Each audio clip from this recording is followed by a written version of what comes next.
You can see the black screen, right? Okay, cool. So in general chemistry, we talked about S and P orbitals, right? So the very first smallest orbital, first shell, we have 1s, right, which is circular. And then we have 2s, which is a bigger circle. And we represent these usually by one line. And then we get to 2p, which was 3 lines, but had these kind of, let's see, always bad at drawing the z-axis here. Okay, are you following my beautiful drawing here? Okay, so these are the 3 orbitals, 1 orbital, 2, 3.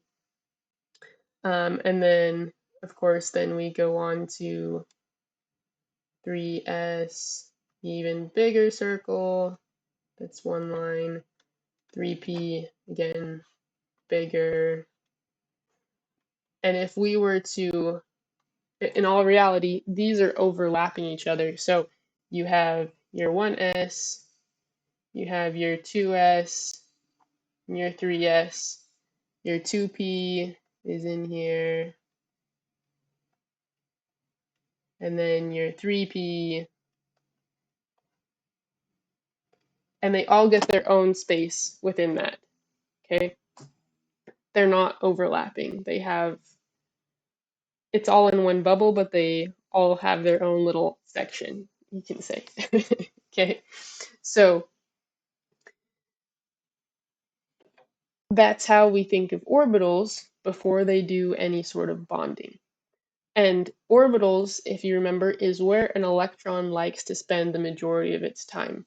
So it's not really a cage per se, but if you were to calculate mathematically, you know, let's just do like a Coley map of your house, okay? Here's your floor plan. Here's the front door. Here's a bedroom. Here's the kitchen. Okay. The Coley map of this house would look like this. There's a lot of you going in and out of the front door. You make food in the kitchen. You spend a lot of time in your bed every night sleeping, and you get ready and use the restroom to clean up in the morning and all of those good things. Okay, this is the Coley map of your house, okay? You aren't caged into these areas, but it's where someone could guess that you spend the majority of your time if they were to go, okay, what is the probability that Coley is right here? Not very likely. You're going to be in one of the traffic paths, one of the common places in your house. Most likely. There's, you know, a slight chance that you might be in that circle, but it's not likely. Does that make sense? Okay. And so the same thing applies to an electron. Most of the time, it likes to be in said area. That's where it could actually be over here, but 99 whatever percent of the time, I made up that number, don't use it, but a lot of the time it's going to be in one of these predicted areas. So that's what these orbitals are showing. It's a prediction cloud of where it likes to spend its time. So then, let me get rid of all this here. So then after all that, we have the geometric shapes that we've talked about in the past. When we have 4 things, if you remember, we have something that is trigonal planar, and we drew it like this. Do you remember that? Where each of these are 109.5 degrees. Like this is straight up, this is coming towards you, and then this is like going back into the excuse me, back into the page. Right. So this doesn't look anything like these guys. The angles are all wrong. This 2p, everything is at 90-degree angles from itself. Nothing shows this 109.5. The reason being is that these orbitals here on the left are non-hybridized orbitals. The one on the right is what's called hybridized. And forgive me if I misspell anything, it happens sometimes. So, what this is in like these four things that I was talking about. So, if you remember, it could be a lone pair. It could be a bond to something else like hydrogen or carbon or whatever. Okay. Now, what this is the valence shell of an atom. So if we are talking about, let's take a moment here. I'm gonna clear my drawings.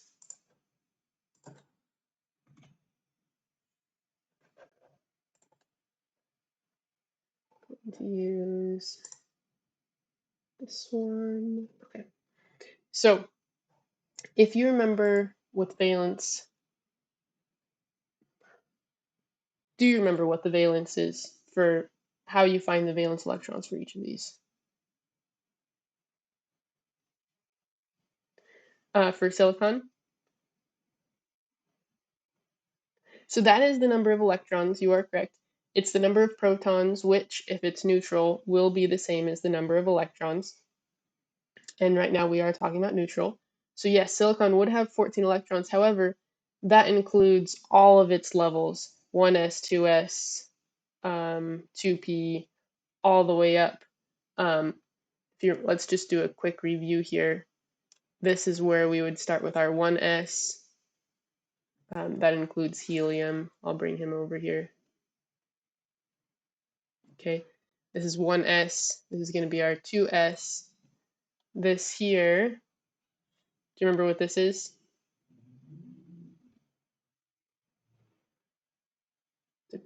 Good, 2p. This over here is our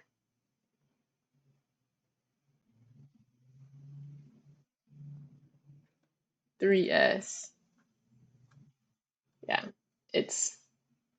we're going back in time here. It's never fun to do that. So, good. Okay, and then this guy here. Good. Do you by chance remember what this guy is? This is a tricky one. It is the D's. Do you remember what number?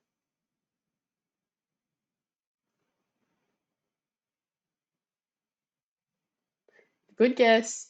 It's the one that hops up, so this is actually 3D. And then this one here, you can do this one. Yep, this one's 4p. So what this is going to help us do, okay, so this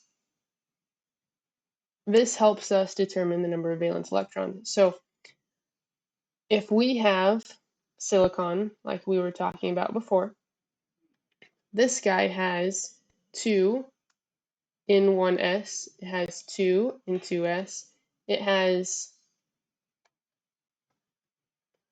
6 in 2p, 1, 2 in 3s, and it has 2 in 3p, okay? For your valence, you're only going to be looking at the biggest shell number, and the biggest shell number that we have is 3. So the valence it has are 1, 2, 3, 4.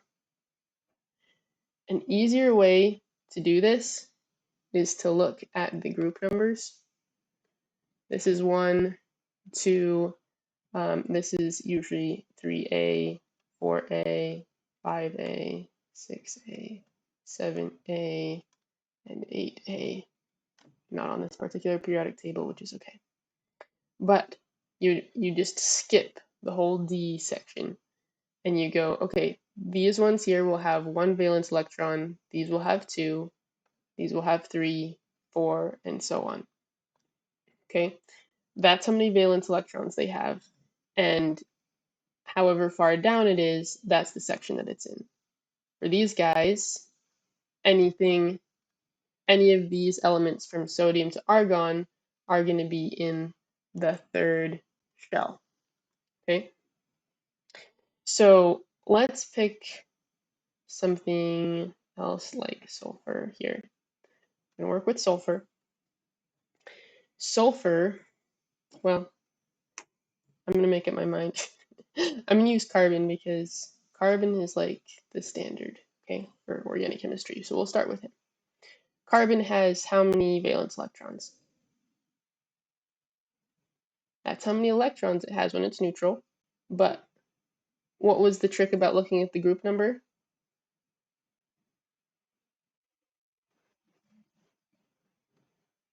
So, so group numbers are the red ones at the top. So 1, 2, 3, 4, 5, 6, 7, 8.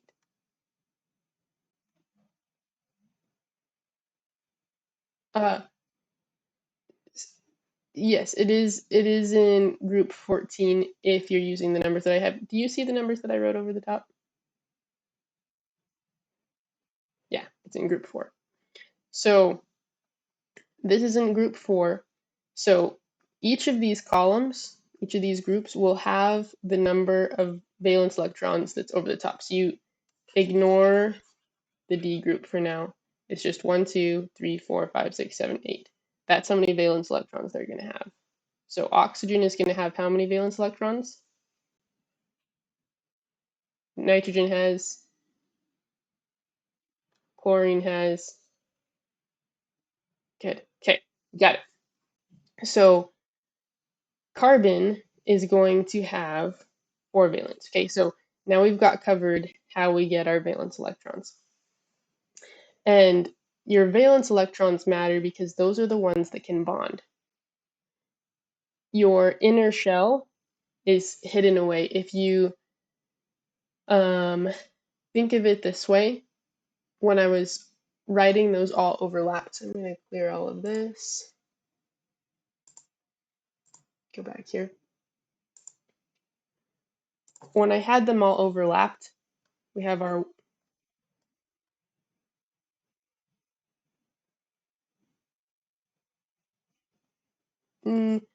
No, the shell is how big it is, meaning how far out. So your nucleus, let's start this again.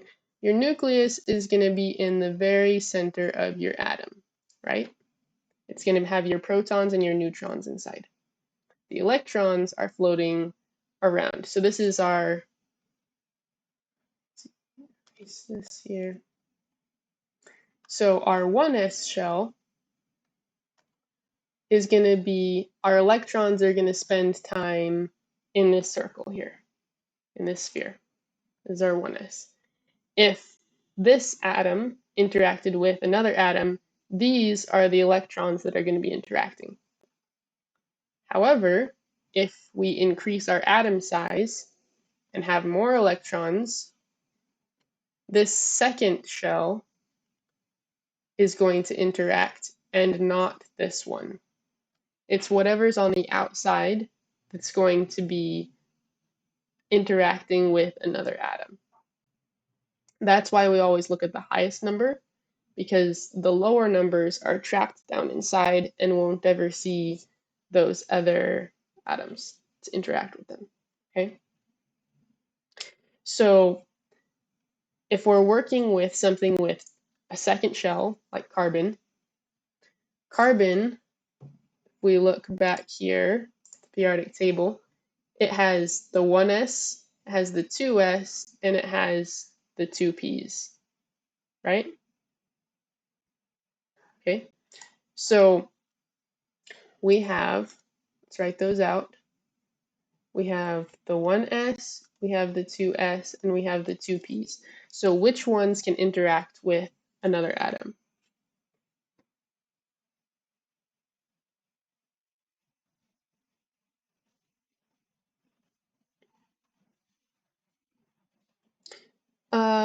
What do you mean interacting with each other?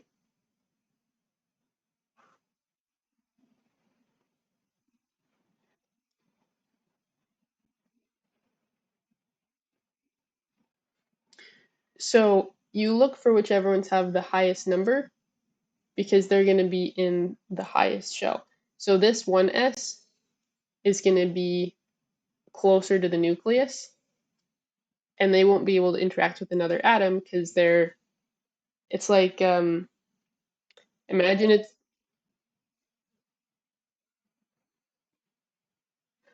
okay, um, this is all one atom,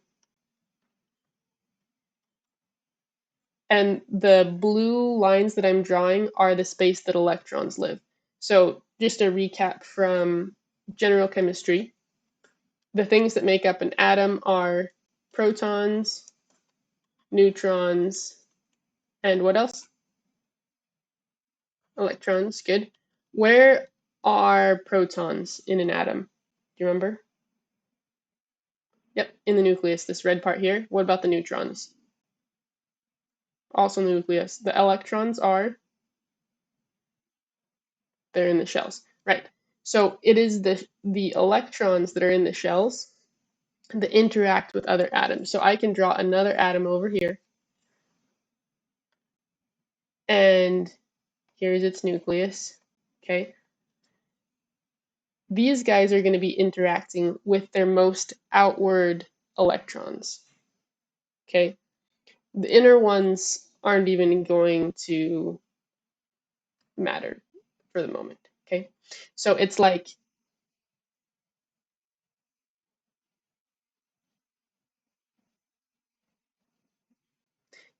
yes. I mean, remember the traffic path thing? They're not bound, but that's where they're going to be spending most of their time. So we're not going to worry about them. Okay. But these 2s and 2p, all of these are going to spend time in this outside general area. So they are the ones that are going to be interacting with this other atom. 2s is the circular one. The p's are the ones that look like this funny propeller thing. Okay. And face in 3 different directions, the x, the y, and the z coordinates. So we have 3 of those and 1 of those. What happens is when an atom interacts with 4 different things, or at least has lone pairs or something, let's talk about carbon since we're talking about him. Let's say he has 4 hydrogens that attach to him. He is going to need to use all 4 of these orbitals. So he already has an electron in each of them, and each orbital can hold 2 electrons. And these guys are going to merge together and form something different. They're going to look like this. That is a hybrid orbital. And if there's 4 of them,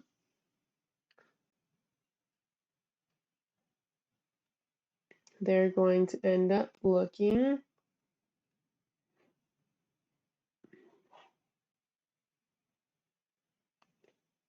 like that, where these 2 are coming out of the page, that's going into the page, and this is just going straight up. Okay, that's where our tetrahedral is coming from. Our tetrahedral comes from hybridized orbitals. This one in particular took how many p orbitals and how many s orbitals?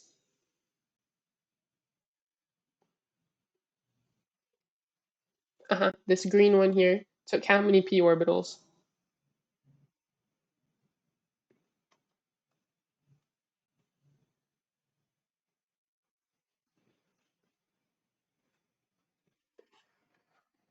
Yep, it took 3 and it took 1 s. So that's what we call sp3 hybridized. Okay? because it has one S and three P's. If we have another example here, so this would be carbon attached to, we're just going to say 4 hydrogens. If we have a carbon that is double bonded to another carbon and also has another 2 hydrogens, this guy here, do you remember what orientation he's in? Like what his geometric shape is? That's okay. That's okay. It's been a long time. So this is trigonal planar when you have 3 things around you. Trigonal, trigonal planar, nope. Planar. Yeah, I'm not very good at spelling, am I? Okay. So it has 3 things around it. That means it's going off in 3 separate directions. So all on one plane. That's what the planar is referring to. So what we have here is we have 3 different things connected. So we're only going to need 3 orbitals to hybridize. We'll always hybridize the S, but we're only going to need 2 P's to make this next one. So we're going to have something that looks like this. Each of these are an orbital. I'm going to stop drawing the little loopy at the end because it makes it look really messy like that. Okay, so this used 1 S and 2 p orbitals. Because there's 3 orbitals here, it has to use an S, and then the rest are all p's. So 1, 2, 3, S, P, P, sp2.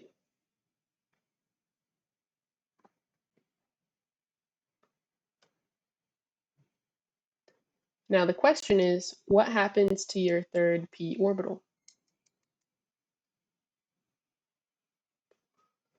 And that is an important concept. So I'm going to take this 3 thing, okay? I want you to imagine it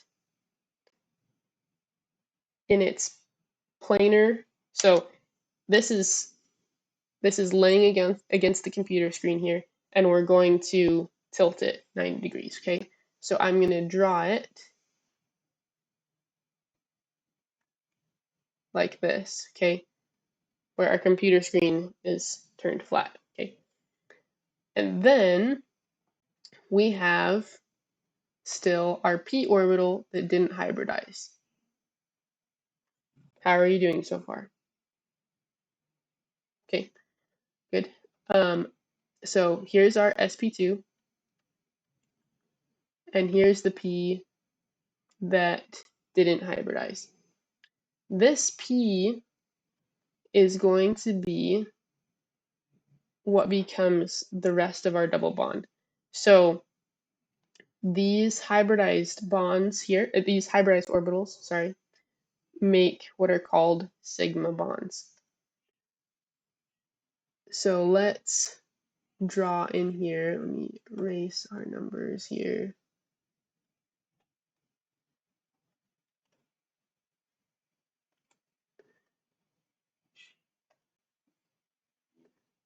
So here is our carbon that we've been talking about. I'm going to draw him in the middle of this.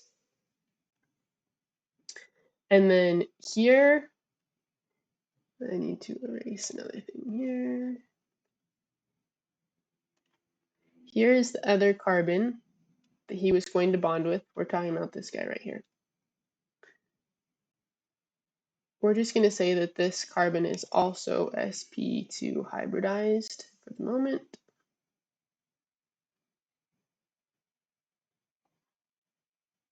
We're not going to worry about what he's bonded to over there.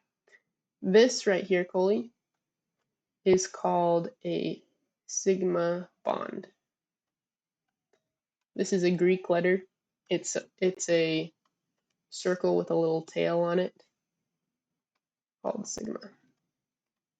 Okay, so this is a sigma bond, but it's not just a single bond like these others over here. So let me draw in our hydrogens here. Here's hydrogen. Hydrogen only has a 1s, it's not hybridized at all. So it only has one electron. So these are also sigma bonds. Okay, each of these have a sigma bond, but there's more. Perpendicular to each of these trigonal planar hybridized orbitals here. So looking like this, not sure how to make this here, but it's not going to be perfect. So this is perpendicular. I just can't do this on a two-dimensional screen. These guys both have their p orbitals that didn't get hybridized still. This forms what's called a pi bond.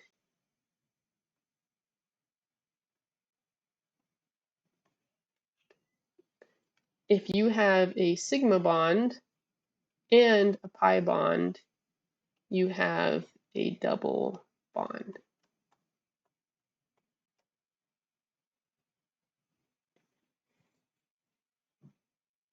Okay.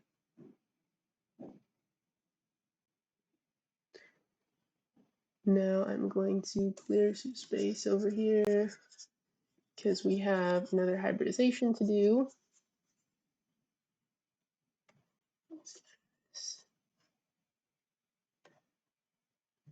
Okay.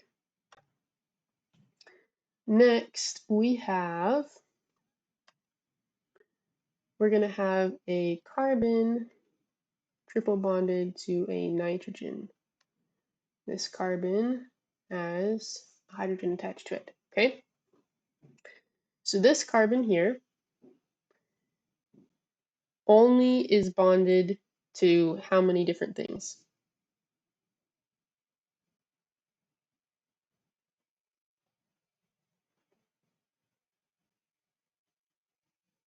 Yep, just two things, a nitrogen and a hydrogen. For the trigonal planar, the carbon was attached to a hydrogen, and a carbon. And for the first one we did up here, we had a carbon and it was attached to 4 hydrogens, but this one is only attached to 2 things. So we're only going to need to hybridize 2 orbitals.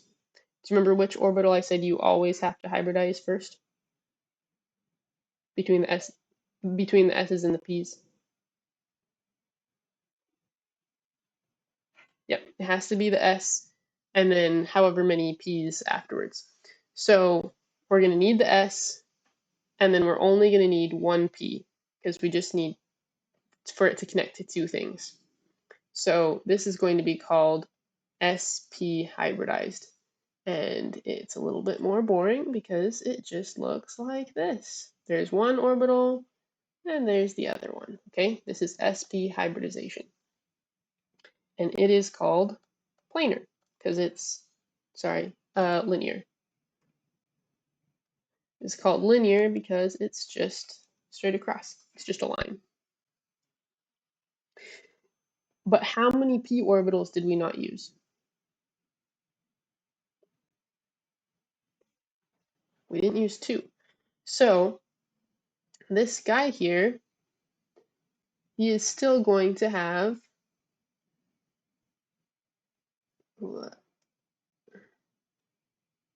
2 p orbitals that are not used.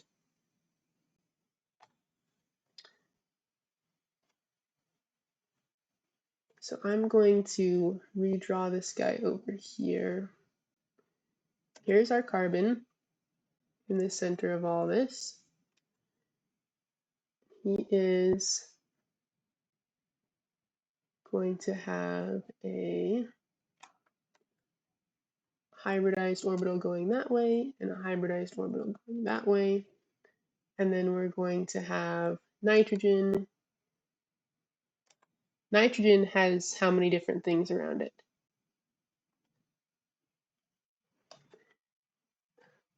Yes, you do count the lone pair. So it will also be sp hybridized, okay?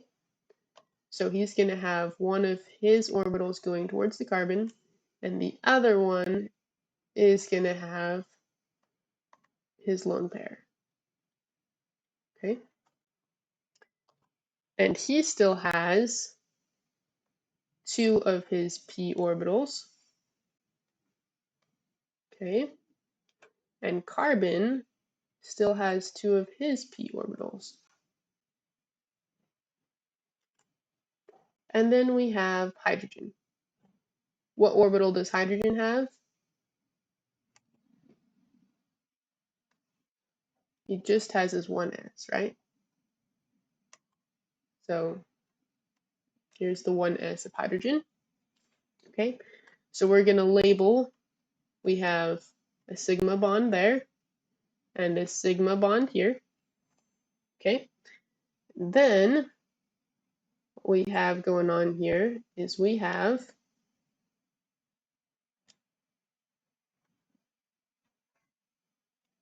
this is a pi bond. Go through a lot of colors here. It's not a very good color to show up on black.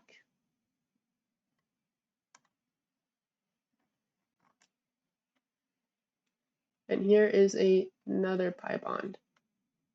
Okay, so if you have a triple bond, it's going to have a sigma plus 2 pi bonds.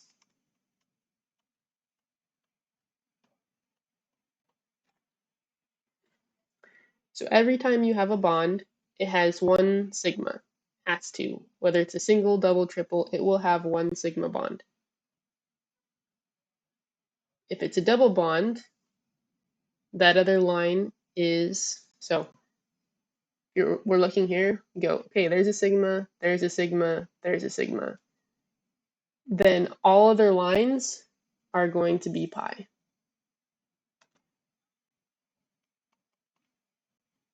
Oh, that did not look like a pi. There we go. So again here, we have sigma and sigma, and then these two pi. If we're counting up how many, excuse me, how many are sigma and how many are pi. Because you are going to be asked. Fair warning here. They're going to give you a molecule and they say, okay, how many sigma bonds are here? How many pi bonds? So you just go through and you count up all the bonds. That's how many sigma there are. And then you count up any extra lines as pi bonds. Cool?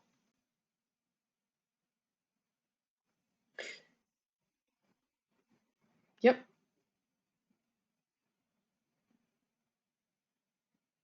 Everywhere that the hybridized orbitals touch, that's your sigma bond. The p's making a bond between them, that's when you have a pi bond. So these guys here, these guys here, these guys here.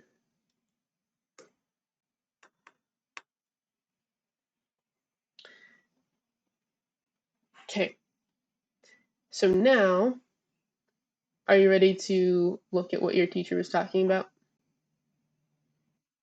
Okay. So let's pull up, let's see. I actually saved it, so let me pull that up instead, it'll be easier.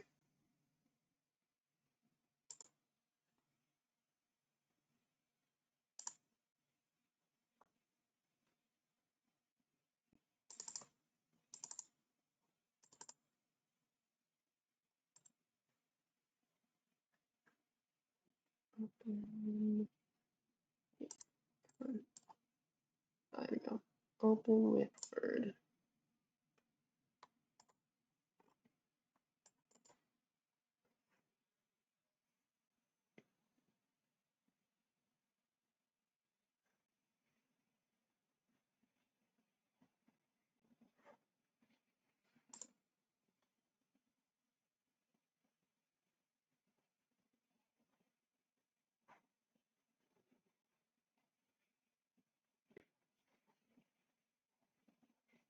All right, you can see this, right?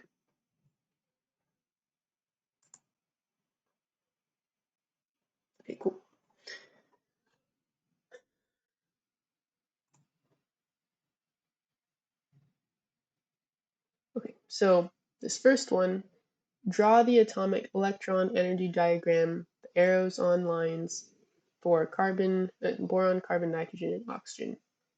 You only need to include valence electrons. So that means you're only going to be talking about the highest shell for all of these. So let's pull up our periodic table real quick here. Make him smaller. Okay. So let's start with boron. How many valence electrons does he have?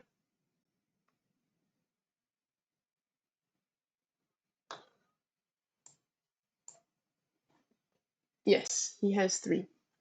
And what are going to be his highest orbitals?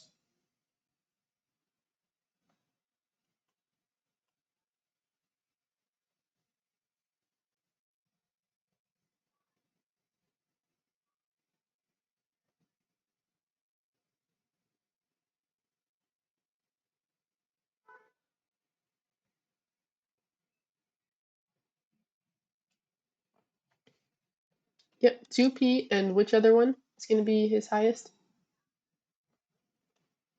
2s. Yep, so 2s and 2p, those are his highest orbitals. And you said he has 3 valence. That's correct. So he's got 1, 2, 3.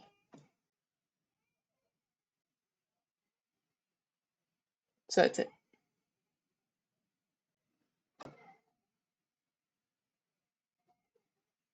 So can you tell me what I should be doing for carbon?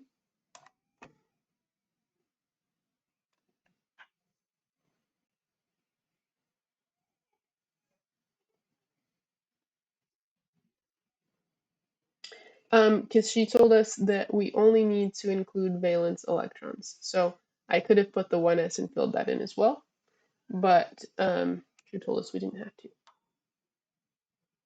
So it would be just as correct to throw in the 1s and include 2 more electrons, because we would have to add in those extra 2 electrons. But since we're only working with valence electrons, we only drew in the valence shells, valence orbitals.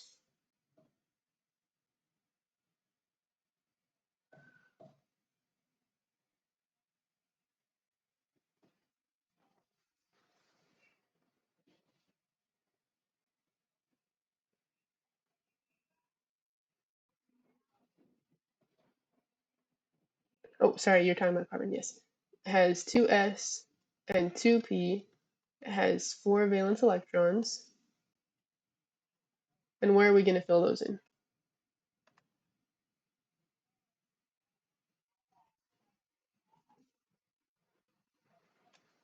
Okay, so we've got this one. So if you remember from Gen Chem, you might not, but they're going to want to spread out as much as possible. So we're going to actually put this one over here. It's like kids sharing rooms. They'd like to spread out as much as possible. Otherwise, then they'll start sharing. um, but you can consider, yeah, your teacher did want you to know you can draw it this way as well, spreading them all out completely. But this would be technically after you hybridize them, because it really would look like this. We have our sp3 orbitals all at the same level. So I feel like these two would be your most correct, but since we're just talking about non-hybridized, let's stick with this guy. But she was willing to accept this answer.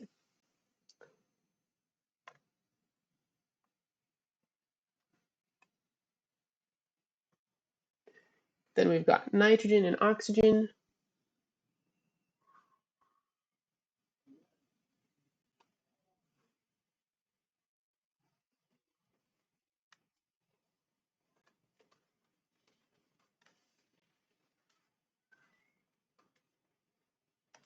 Okay, what are we going to do with them?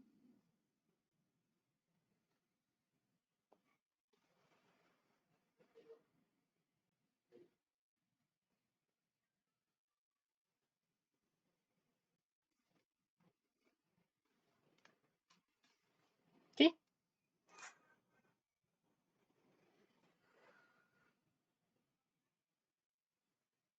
and then oxygen. Let's erase this one down here.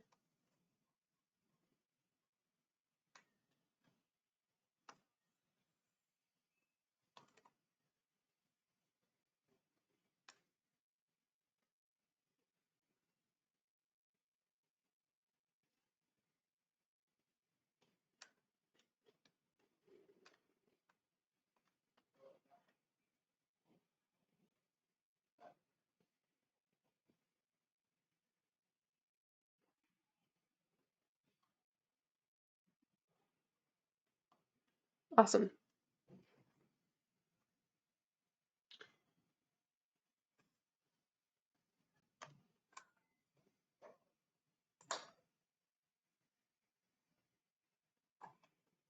All right, so this next one here is a big project. um, and it includes this part C over here. So it wants you to determine the hybridization of each non-hydrogen atom. So that's determining if it's sp3, sp2, or sp. That's what it means to determine the hybridization. And then it wants you to draw the hybridized electron energy diagram for it, and then draw the orbital picture for each of the molecules, indicating the appropriate bond angles.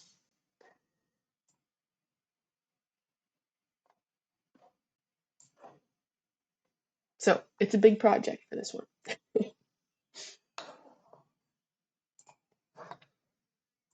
So let's start here with this one on the left.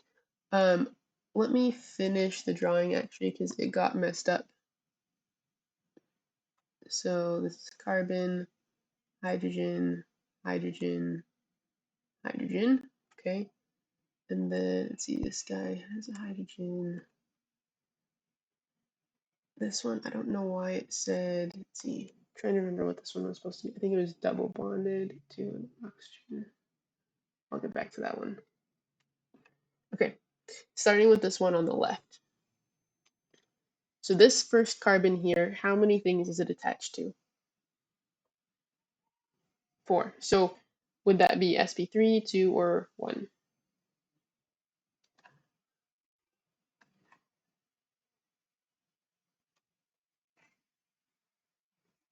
Yep, correct. And then this next carbon, how many things is he attached to?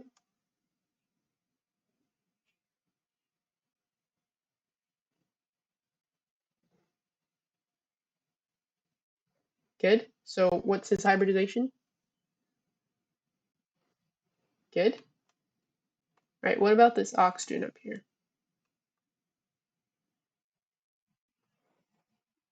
Correct. Which is? Good. And then what about this nitrogen?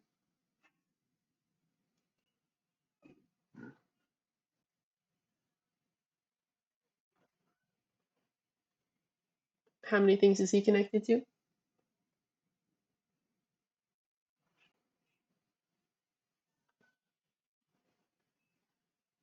Yep.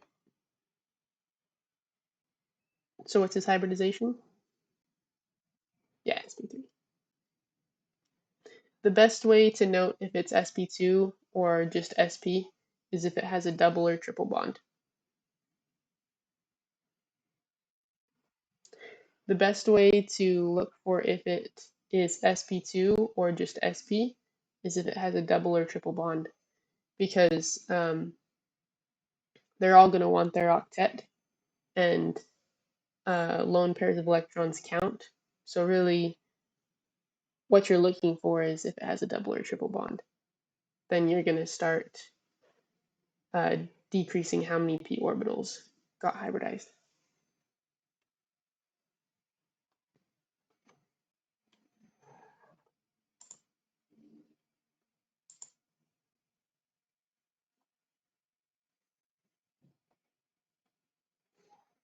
I'm gonna see if I can find what that last one was supposed to be.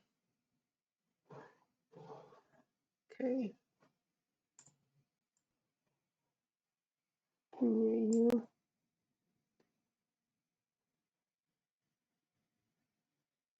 Okay, that is how I marked it up. I put an N double bonded to an O, and I drew in these last two lone pairs. Okay. Somehow it got all wonky.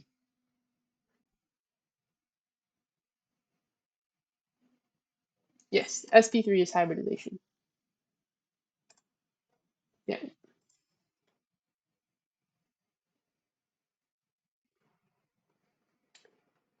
Can you ask that question again?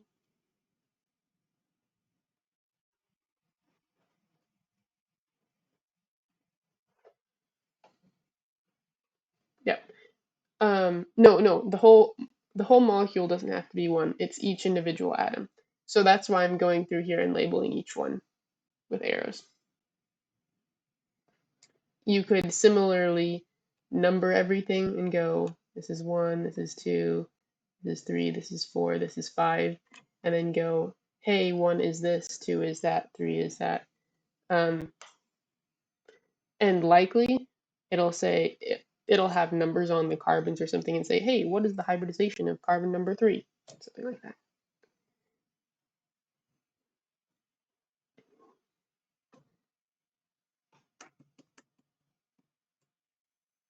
So let's look at this first carbon here. What would be his hybridization be?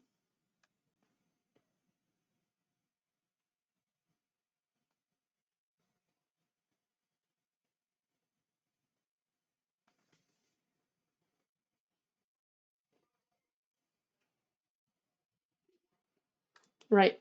So what's the hybridization? Good. And what about the oxygen?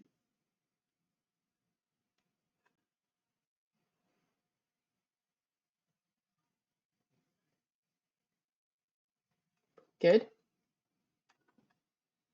This carbon in the middle?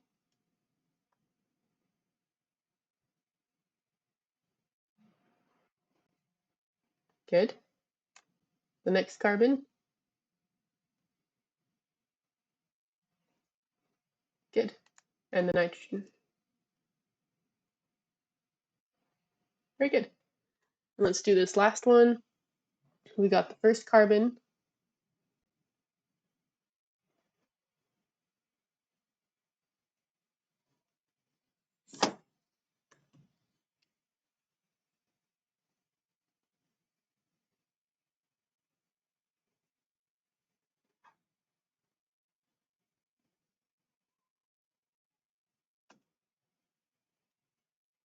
Redraw this because it's ugly. I'm going to redraw this piece because it's ugly.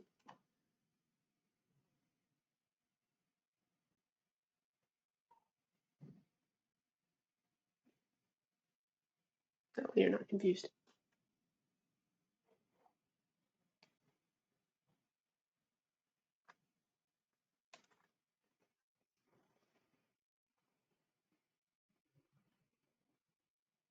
Mm-hmm.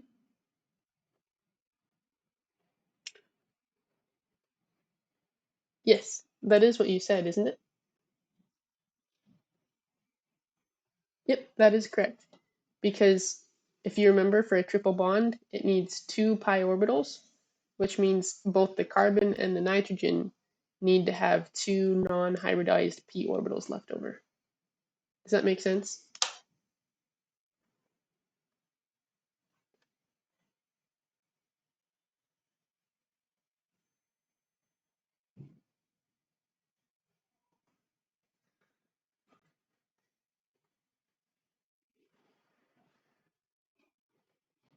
Yeah, no worries.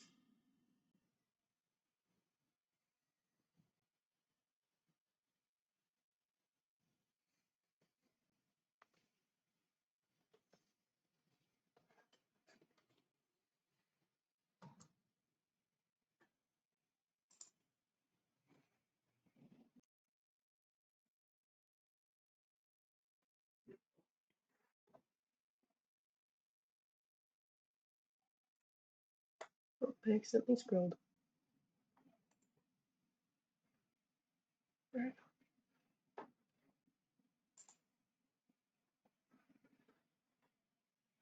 All right, are you still drawing? Okay,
good,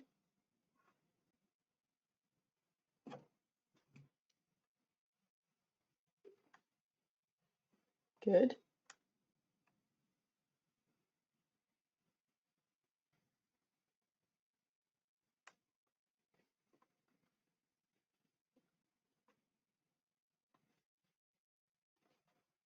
excellent,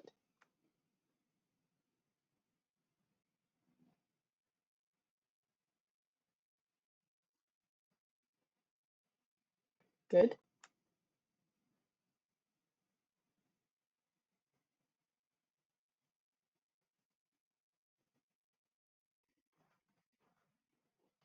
good, very nice.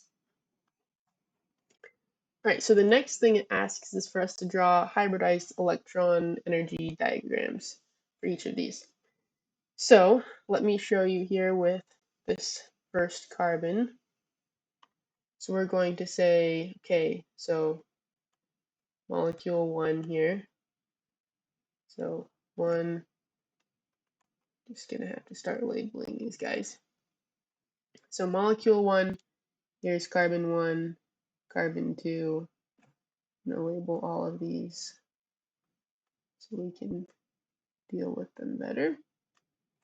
Okay, so molecule 1, carbon 1,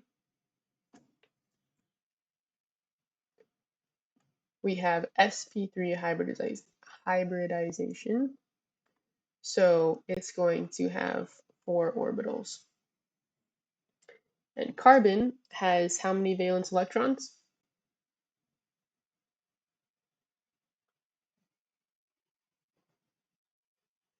Yes, at this guy right here.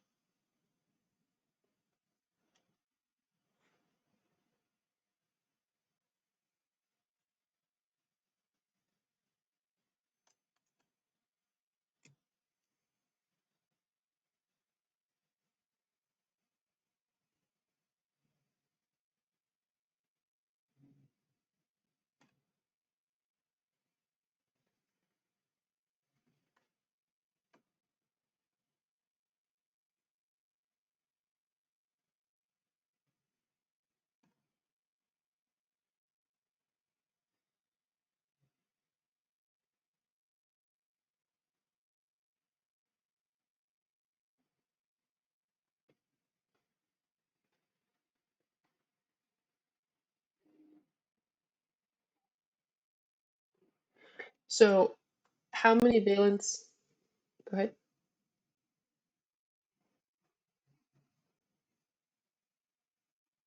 Correct. And they're all on the same level. So we're just going to fill across. 1, 2, 3, 4. Did you watch my video? I mean, I know I showed you the presentation already with tutoring, but did you watch the video again later? Okay. So just kind of recapping,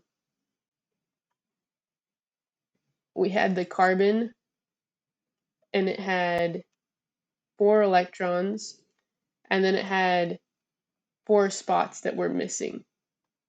It wants to have a total of 8 valence electrons to be like the um, noble gases, sorry. So everybody wants to have 8 electrons. So carbon comes with 4, so he's going to need to make 4 bonds to make up for that. So in this particular case, he's going to get those 4. This guy was a hydrogen, this guy was a hydrogen, this guy was a hydrogen, and this guy was carbon 2. And you don't need to fill in those other ones. I'm just helping you understand this is what it's kind of helping you to see.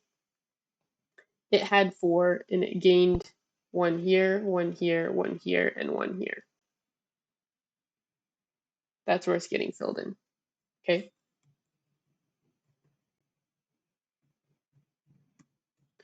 So I'll just write this tiny at the bottom. And then carbon 2. Okay? Now we're going to do carbon 2. He's what hybridization? Mm-hmm. And he's going to look very similar.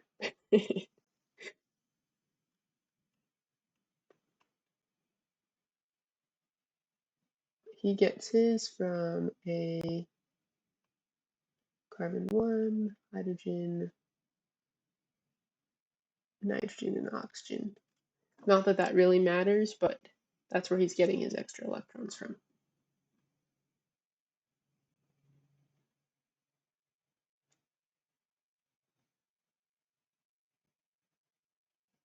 Stupid.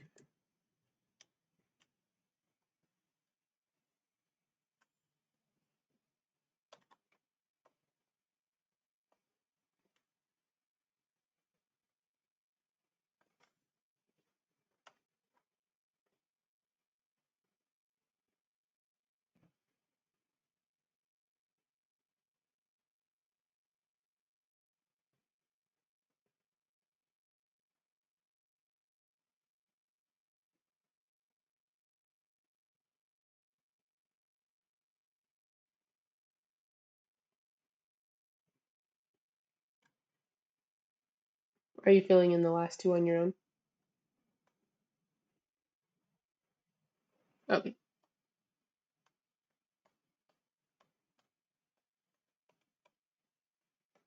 Just so you know, you don't have to put where the extra electrons are coming from underneath. I was just doing that for your benefit.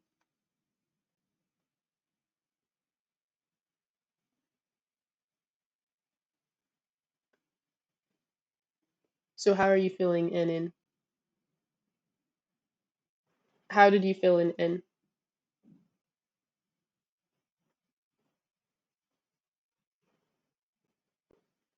Um,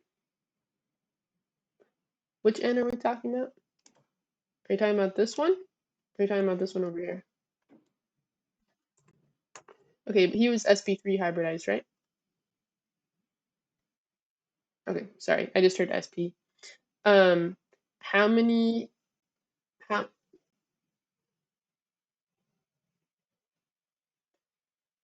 how many valence electrons does a nitrogen have?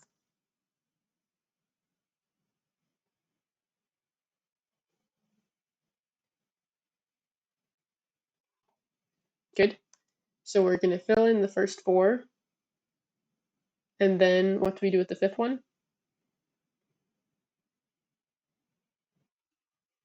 Yep, in one of these boxes. This right here, this is our lone pair. Okay, he's not bonded to anyone. And then we have our carbon 2 and our other 2 hydrogens that he's bonded to. So every time you see a lone electron, it's probably getting bound to something. So just keeping your eyes open for that. Okay, next oxygen, have you done him?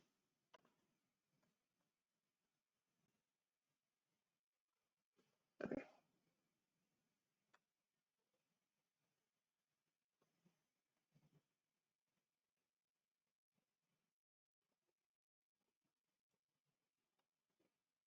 Okay. He has 6, so where are those last 2 going?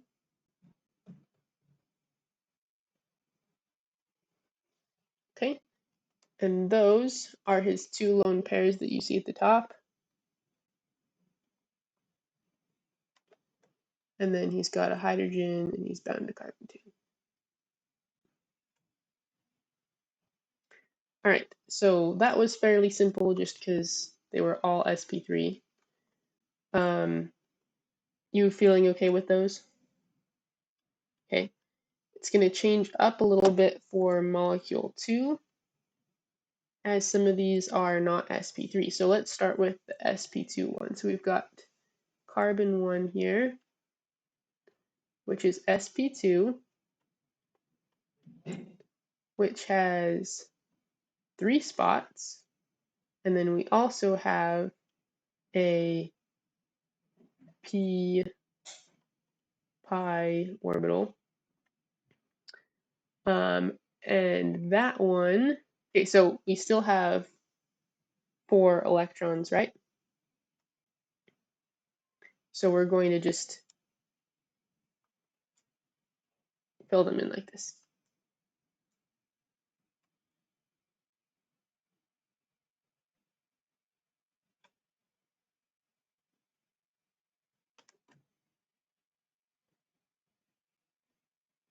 Our other P is going to come from oxygen. We're also bound to oxygen with a sigma bond, and we have a hydrogen, and we're also attached to carbon 2.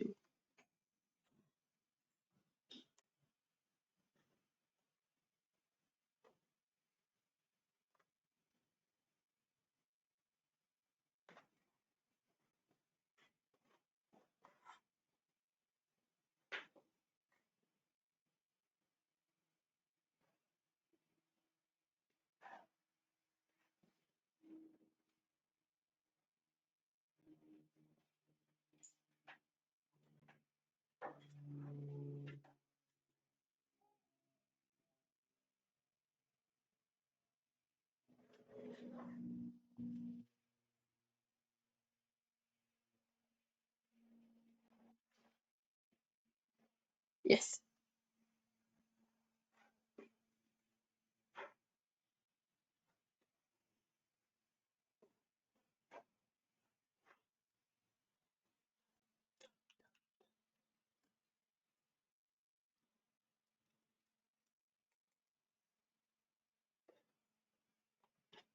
Um, except for,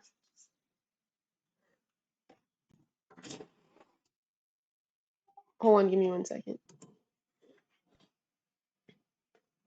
All right, so yes, very similar in how it's set up.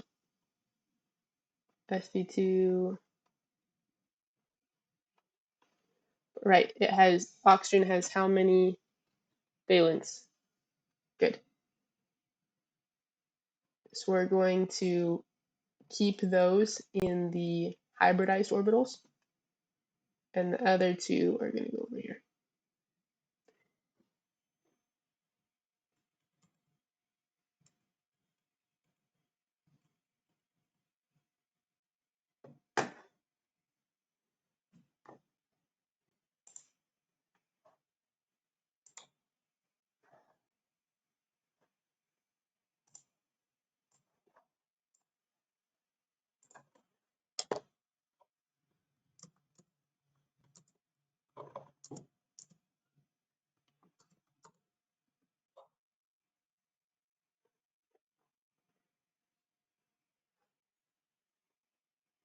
So technically our P's should be above our SP's, but that's okay. I haven't been writing it that way. You don't have to switch them, but it's going to drive me a little crazy, so I'm going to swap them. um, oh, right there. Okay. These guys, I should have drawn the P's on top. You can leave yours as is, but it's going to drive me crazy.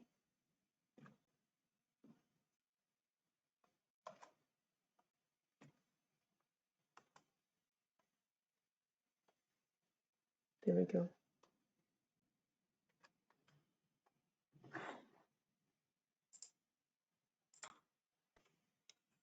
Sorry, which one did you want to do next? Okay.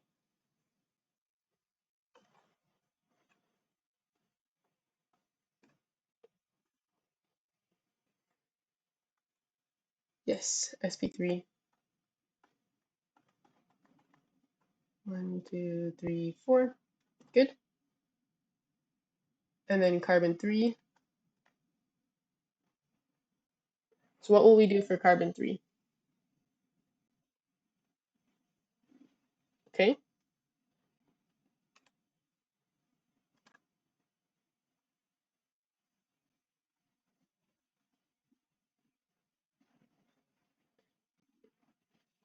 So it has sp. What other two orbitals does it have?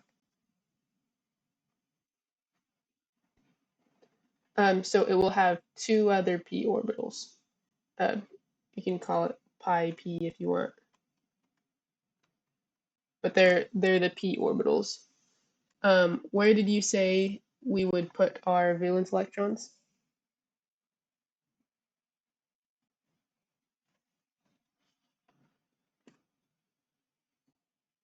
Sorry, at the end of the four spaces.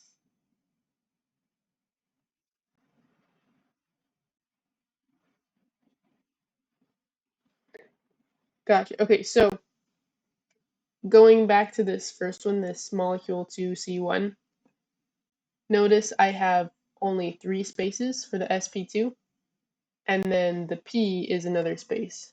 I'm squashing it here. Let me kind of redraw it. So I have the p orbital, and then the sp2 has 3 spaces. So it used 3 orbitals, an s and 2 p's, and so it's still only 3 orbitals. So there's just 3 spaces here. So the carbon is spread out between those 3 and that one. Same thing for this bottom here. We have 3 spaces for the sp2 for the oxygen. And then when we get down to sp, it's only 2 orbitals hybridizing to make 2 orbitals. And we have 2 p's left over. Does that make sense like this? Okay.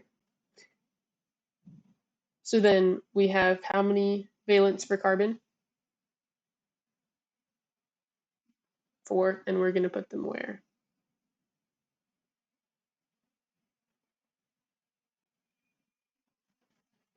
Yep, just 1 in each. Okay. And then we have nitrogen.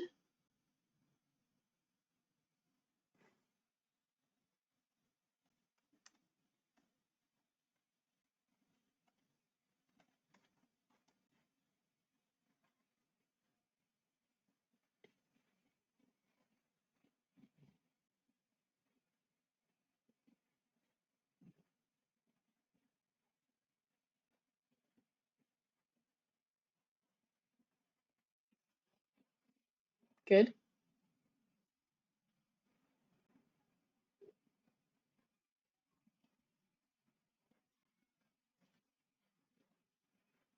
Good. And is that going to be in the p orbitals or in the sp orbitals? Good. Why? Because these guys here, his lone pair, um, is needing to be in a hybridized bond, whereas the p's are being used to form the pi bonds.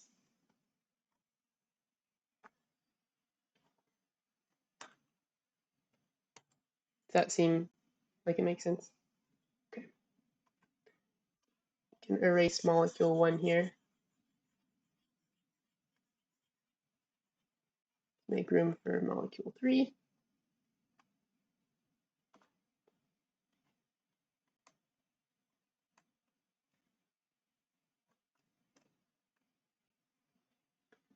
All right, so we have carbon 1,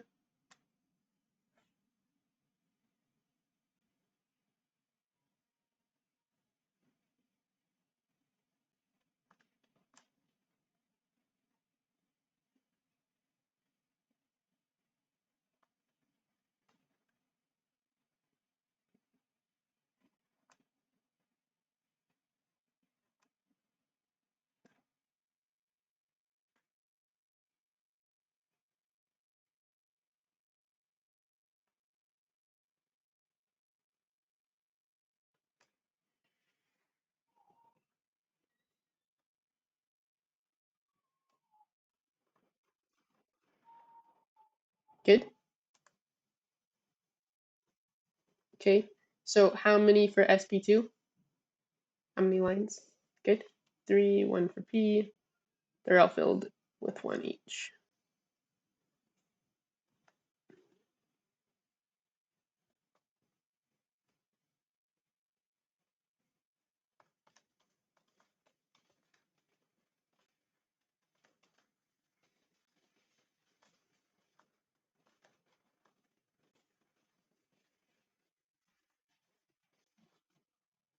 Good.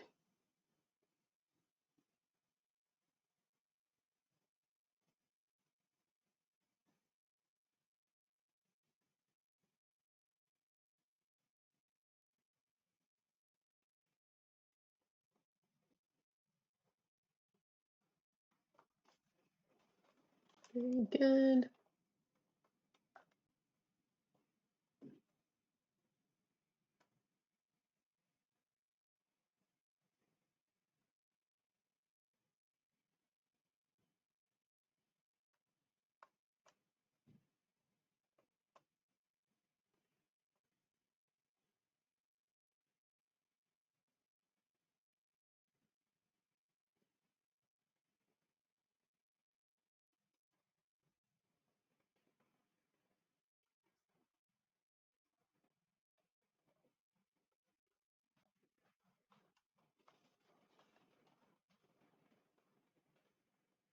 And the sp2?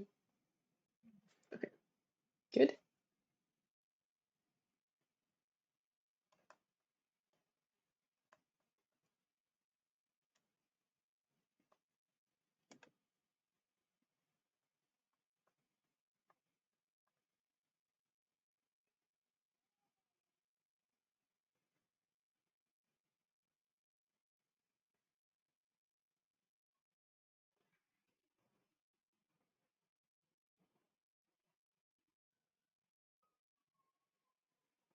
And the sp2?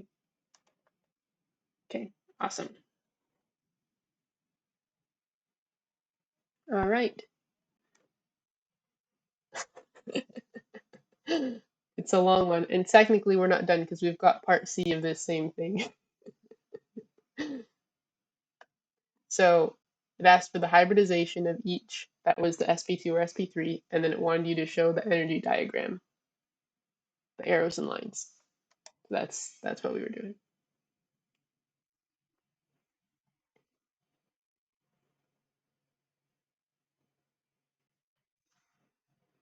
Hmm.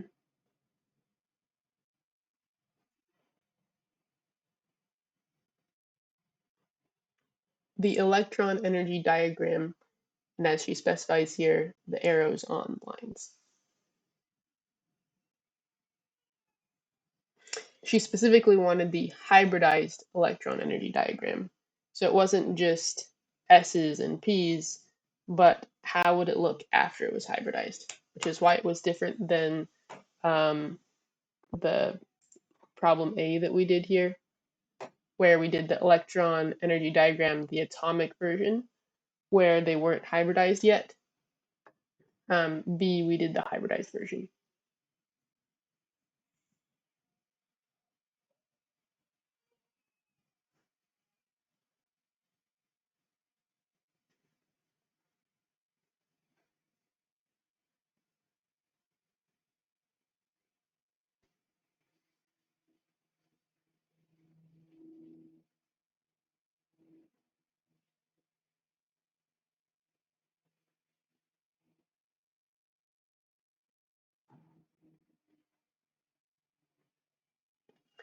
Lastly, C is drawing the orbitals.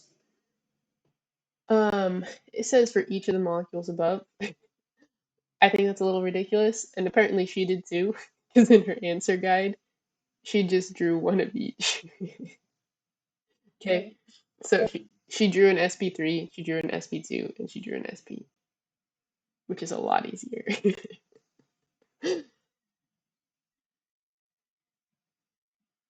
You want to start with sp or sp3? You say sp? Yeah.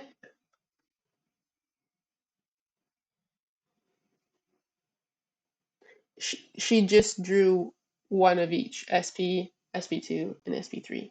She didn't draw every atom in their orbitals. What?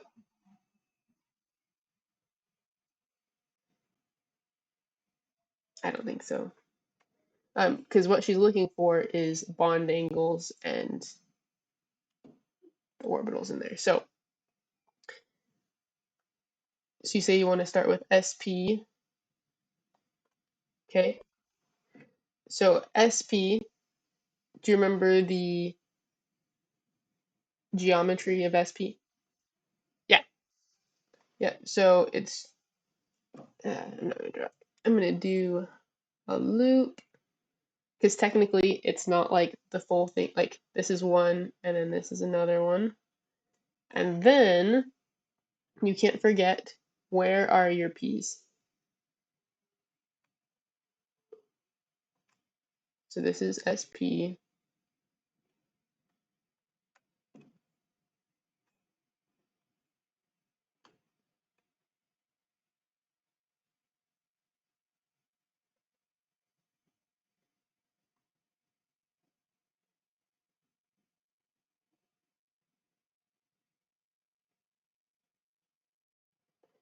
and then we have our p orbitals perpendicular to it. I don't know if you can visualize this, but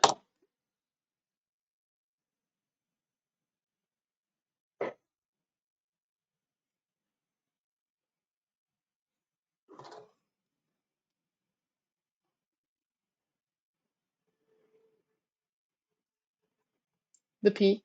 So carbon, this carbon right here that I've circled, this one is sp hybridized, right? So it has 4 valence. So it has 1 electron here, 1 electron here, 1 electron here, and 1 electron here. Okay? The nitrogen also is sp hybridized.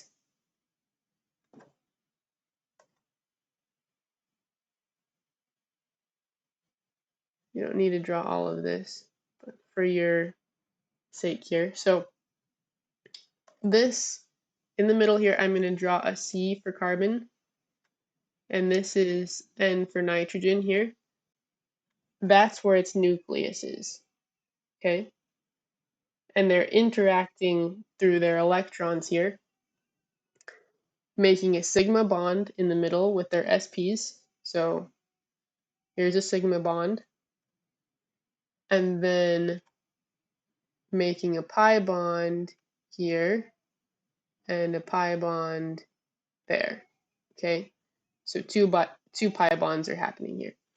And to imagine what these orbitals look like, do you know what a jack looks like?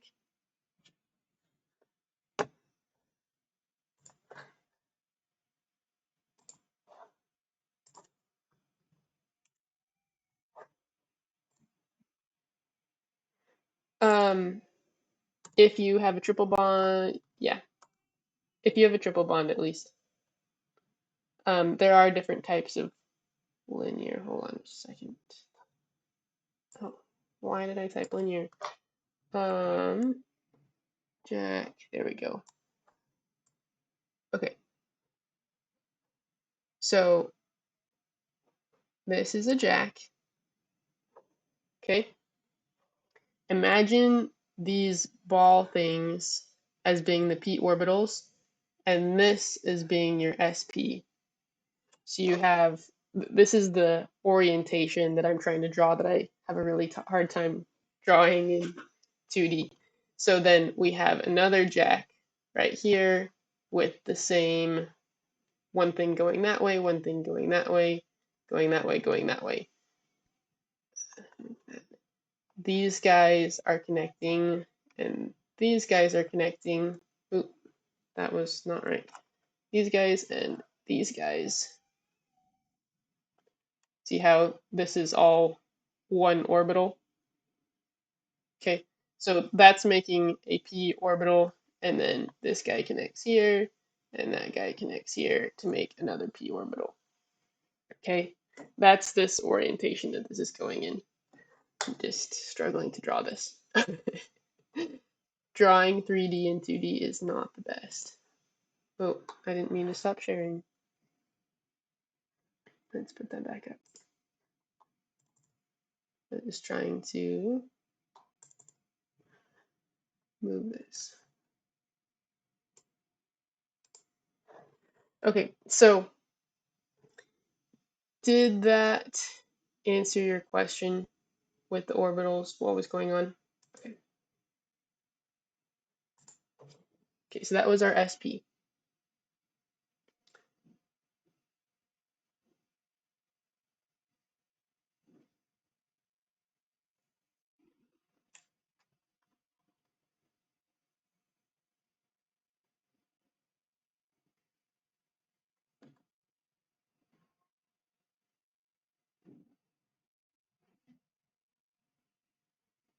Yes, the one we just did with linear.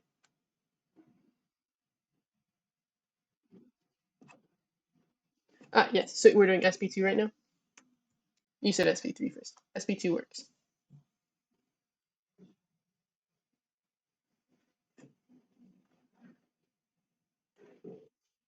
Yep, trigonal planar. So for trigonal planar, oh, I failed to mention for the last one. Okay, so we were supposed to do bond angles. Sorry, rewinding a little bit. Here's SP, I'm going to draw them up here. So here is our linear.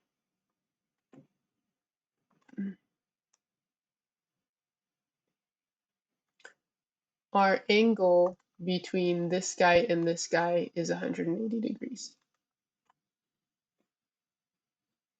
Okay, that's what she's asking about.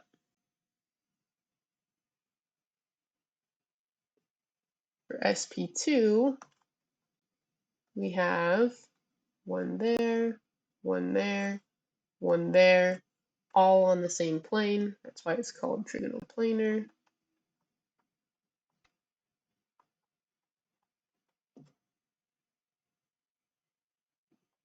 And then our P is coming out at us, out of the page, and into the page.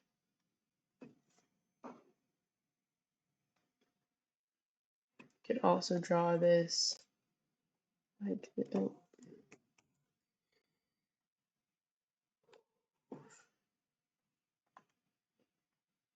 straight up, coming out of the page, into the page. That works too. You can draw it on its side. Either way.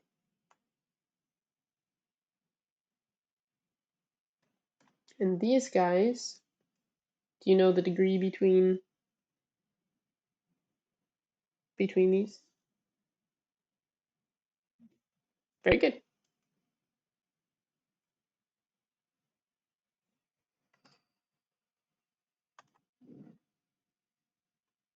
Last we have SP3.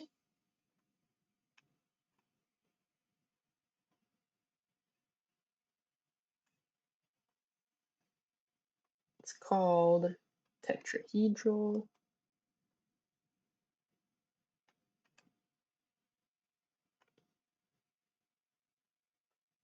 You have one coming out towards you, one coming out the other way towards you, and one sticking straight back into the page. Do you by chance know this bond angle? It's a little bit more random.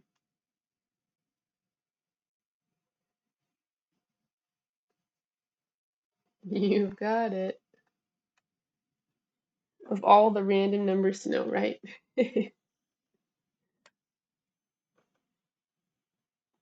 You are officially a chemistry nerd. 109.5.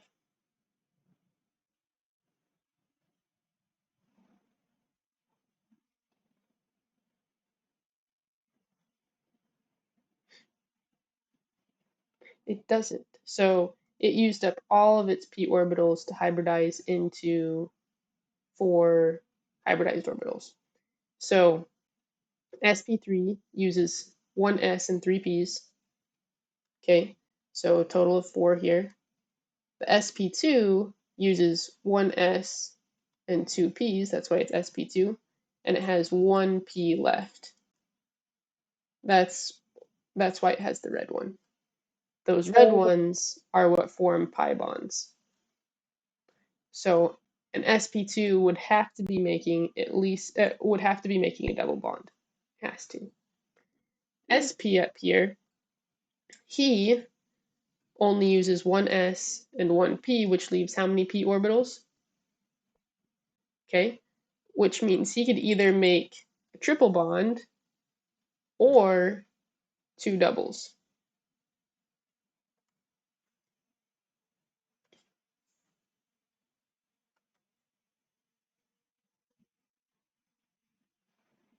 Right,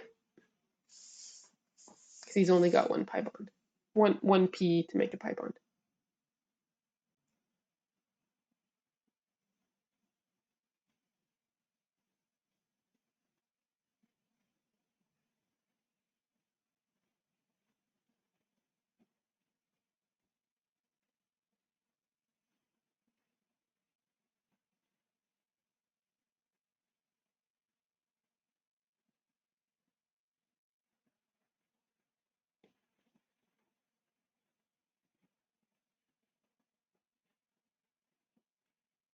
All right, how are you feeling? Do you want to keep going on to number 2?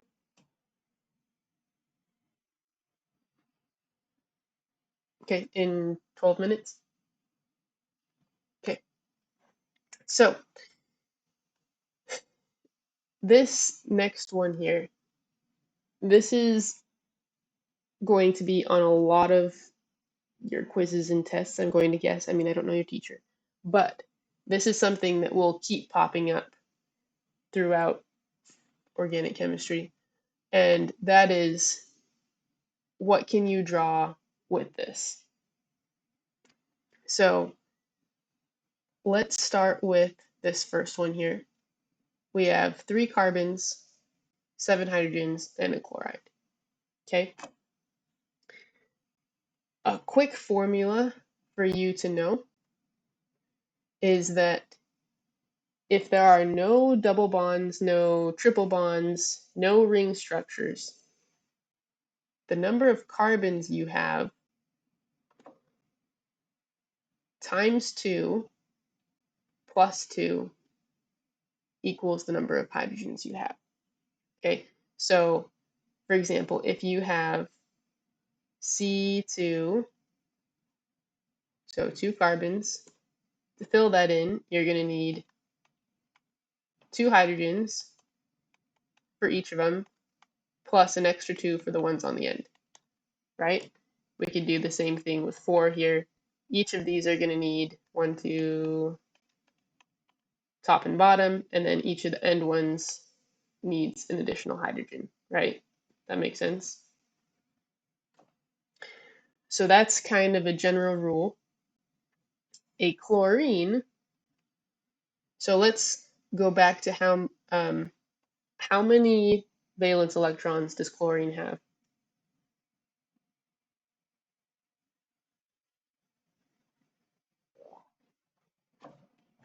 Periodic table. Let's bring it up real quick. I've got it right here.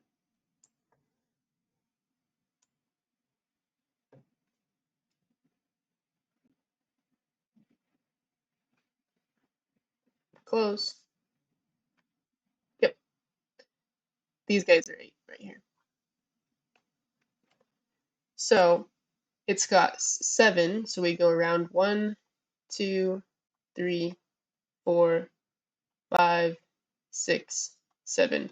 He's going to have 3 lone pairs, and he's going to want to make 1 bond every time. There's always exceptions to random things, but we're just going to stick with that as an always rule. So note on all of these. So here at number 2, she does it for you, but if you ever get confused, you look at a periodic table. Carbon forms 4 bonds because it has 4 valence electrons. Nitrogen has 5, it needs 3 more, it wants to make 3 bonds. Oxygen, same thing too. Hydrogen, fluorine, chlorine, bromine, iodine, all of those make 1 bond. So if you have a chlorine, a bromine, whatever, it takes the place of a hydrogen. It's the same thing. It forms one bond. And so in this rule I have up here, C times 2 plus 2 equals your hydrogens and your chlorine, bromine, iodine, halogens, also known as X. Okay, all of those halogens in that column 7, the group 7, we abbreviate them to X as a generic term. Okay, so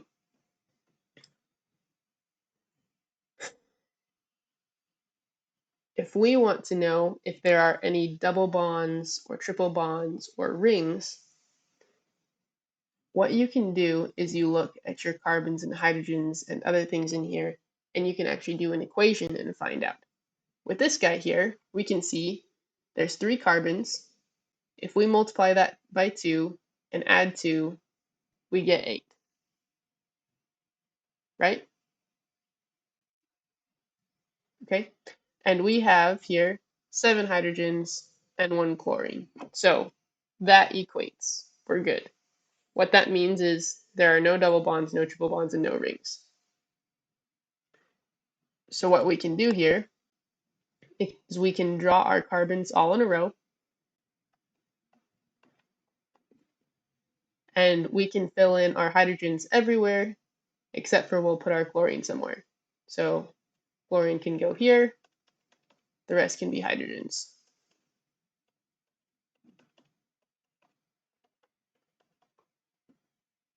Where else could we put this chlorine that it would be different than this molecule we drew up here?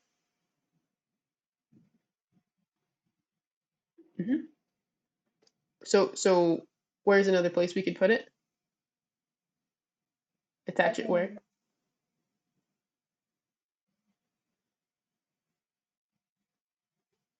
This first C instead.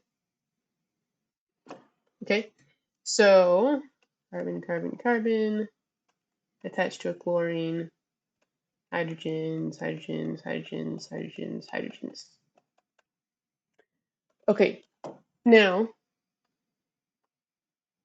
what this comes down to is actually, if I took this molecule and flipped it around, it would actually be the exact same thing. So because this molecule is really pretty the same everywhere, having it be attached to the first one or the third one is the same molecule. So that's only one.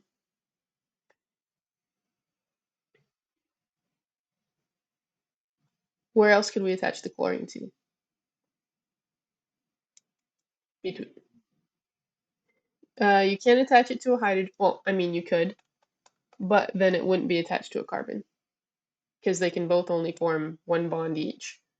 So rather than attaching it to 1 or 3, we could actually attach it to the second carbon.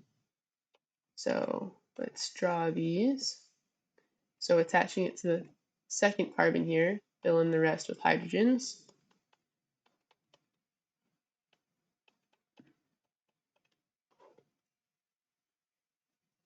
And the chlorine can be attached on the bottom or the top. Doesn't matter in this particular case.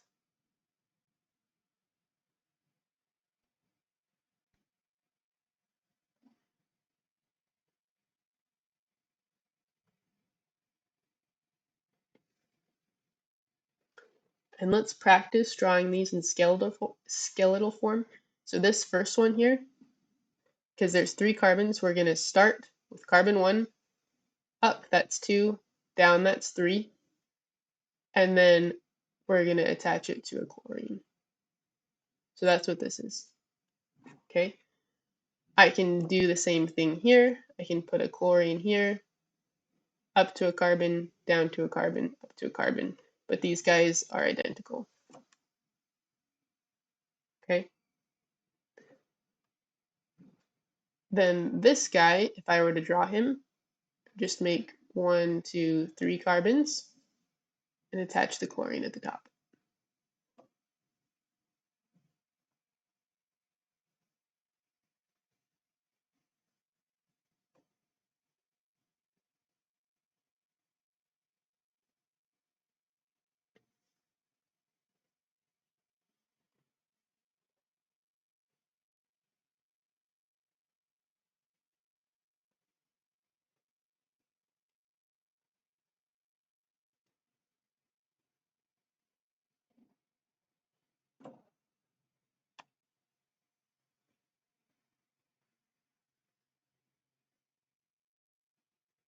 All right, I'm going to skip B and C, and we're going to talk about double bonds and triple bonds and rings and how we figure that out later.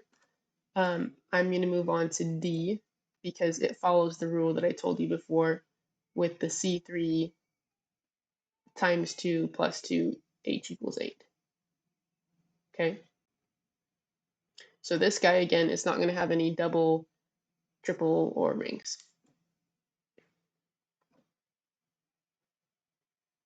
So what's an idea that you have where we could draw out this structure?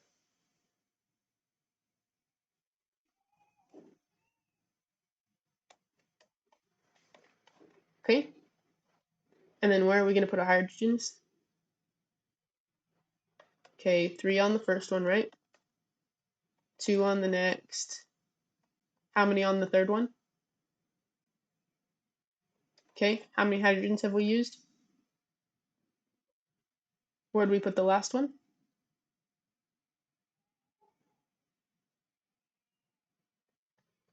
How many bonds does oxygen need? It has 6 valence electrons, which means it needs how many bonds? 8 minus 6. It has how many so far? Okay, and we have a hydrogen that needs a friend, so where are we going to put the hydrogen? On the oxygen. Yeah, there we go.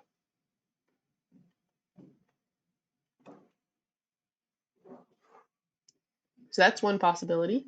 Good. We attached our oxygen to to one of the end carbons. What else is a possibility that we could do with him?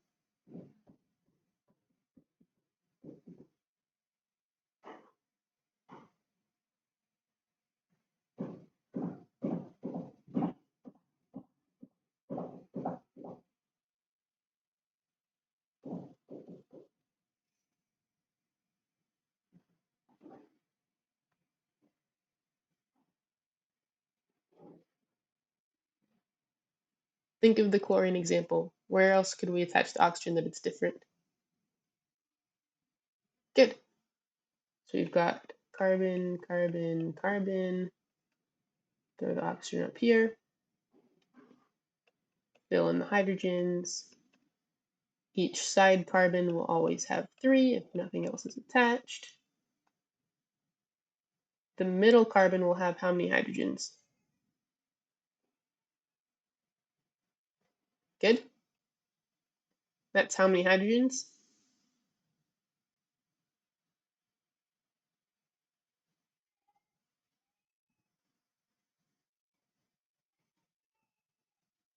Good. Okay. Now, there is another possibility that we haven't talked about, and that is to break up our carbon chain. So these, just a early review here, if you have an OH attached to a carbon, this is called an alcohol. If you have a oxygen in between carbons, this is called an ether.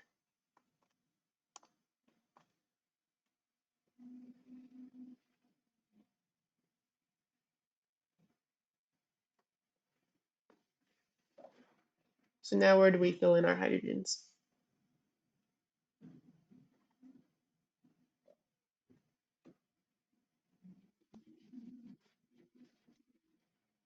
So how many on this first one? Good. 3, 2, 3.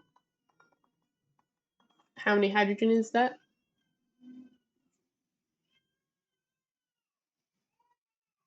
Do you need one on oxygen?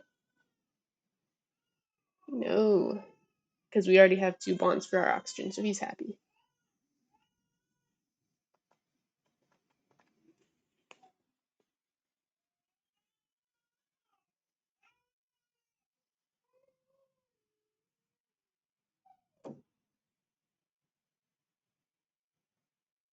All right, that would be it.